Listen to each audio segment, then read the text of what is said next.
సాంబశివరావు, నువ్వు కూడా పాటలు కదా వింటావా? అలా అయితే నీకొక పిట్ట కథ చెప్పాల్సిందే. టిక్కు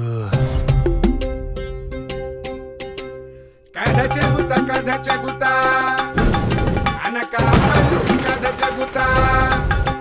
అనకాపల్లి నగరములో రాధేయుని కథ చెబుతా.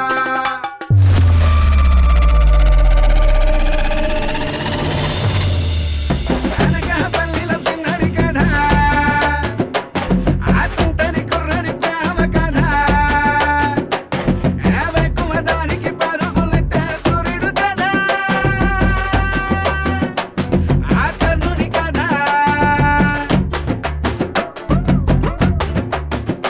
ఇంతకీ మీ చెల్లి ఏం చేస్తుందంటావా?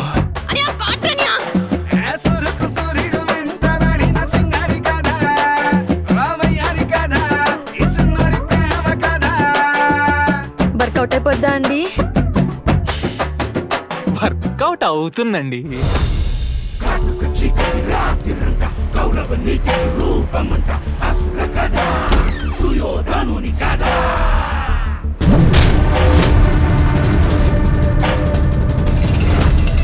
వెలుగు చీకటి కలుసుకున్న చీకటి రంగుల వెలుగుతున్న మైత్రి కథ, తండ్రి కథ.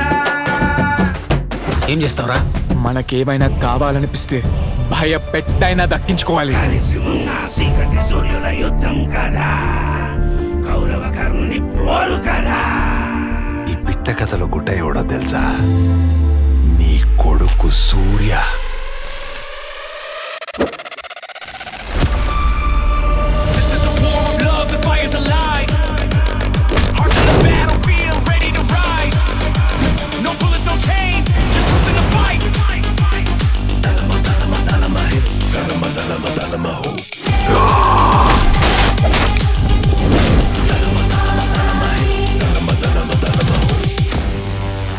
వచ్చావా?